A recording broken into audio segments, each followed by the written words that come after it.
What's up guys, Spin Firearms here, and today I was going to be comparing 3 of the best everyday carry firearms, one from each price range, and their triggers, as well as the features that I like about each. So first off, we have the Taurus G3C. One thing I love about the G3C is it comes with 3 high quality magazines right out of the box made by Metgar, and they are 12 rounds each. So it's a decent sized firearm to where it can flex into a home defense role as well as everyday carry. It takes Glock sights, so you know you get that aftermarket support. It takes down like a Glock, which everyone knows how to do. Unlike the Glock 26 Gen 3, it comes with a rail, which is very nice. It also has these spots right here for a thumb rest, as well as your finger rest for when it's not on the trigger, to help you mitigate recoil, and just also remind you always keep that finger off your trigger. One thing that's really cool about the G3C is the restrike capability. So you can practice dry fire without having to rack the slide. It is going to be more of a double action trigger, but still a very cool feature that not a lot of firearms have. And this does have the safety, but they do make safety-free models. Next up is the Springfield Armory XD9. Now this is a feature-packed firearm. Oh yeah, the Taurus G3C goes for about $250 to $270, somewhere in that range. This is the Springfield Armory XD9 Subcompact. This goes for about $380 to $400. Comes with 2 flush 13-round mags. Some packages come with a 13 and then an extended 16-round mag. It is similar in size to the to the Taurus G3C, although this holds 13, so it gets the G3C on that. And then this is the Glock 26, and it also is similar in size, although the Glock 26 is a little shorter, but this holds 12, this holds 13, so pretty even. Then when it comes to the width, about the same in the slide, but the grip is bigger on the XD. And then when it comes to the Taurus width, the XD is wider as well, and slides, they're pretty similar in size.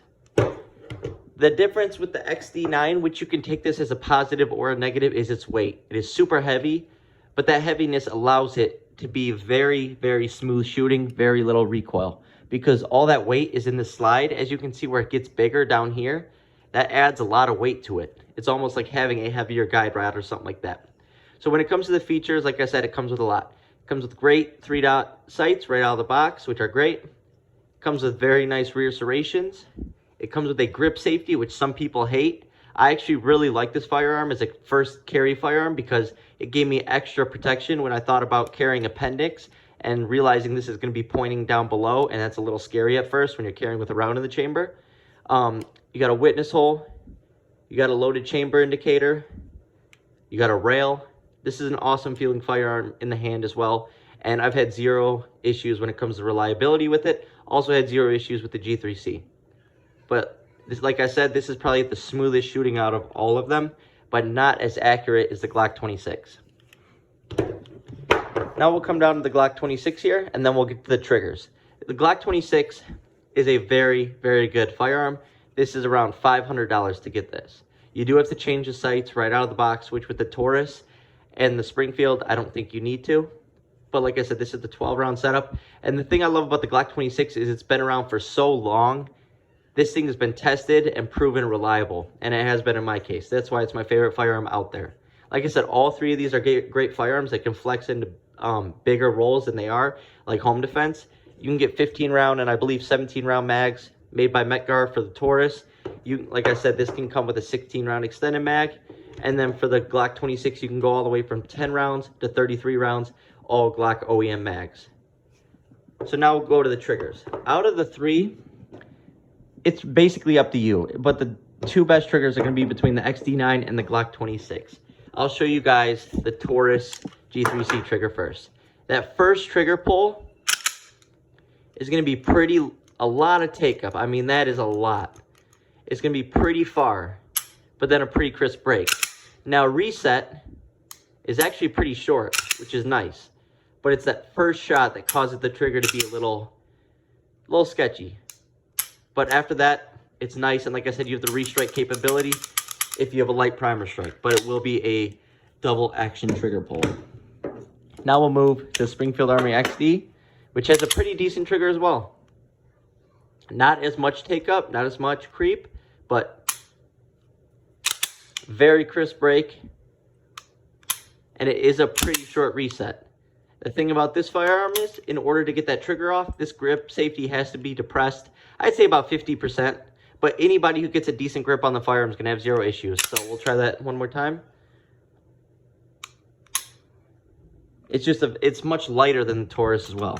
It's a pretty decent trigger. And like I said, this was my first carry firearm. You can't go wrong with the XD. A lot of people hate on it because of Springfield Armory politics and where these firearms originated from. But I love it. Next, the Glock 26 trigger.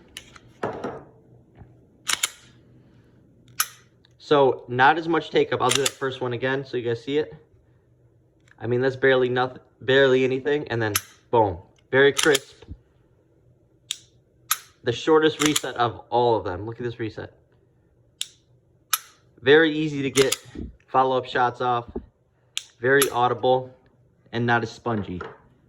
So when it comes down to it, all three are great guns. I do have to give it up to the G3C for being able to sell a firearm for $250 to $280, roughly in that range, somewhere in there. Front rear serrations, Glock sights, and be reliable. That's amazing. Taurus is doing a great job. When it comes to the XD, this is also a firearm that has basically been proven. It's been around for so long. I believe they discontinued the Mod 2 and kept the original version because of its reliability and how great it is. You can't go wrong with the XD. And like I said, this is a little bit cheaper version of a Glock 26, and they're all very similar in size.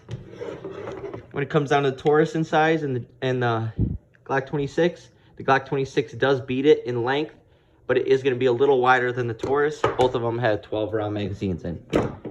You really can't go wrong with any of these firearms. Glock, in my opinion, is going to be the best, most reliable, top-notch out of all these, but just go with it, what's in your price range. But honestly, go to the range and feel what feels best in your hand. Even rent it. Spend the $10.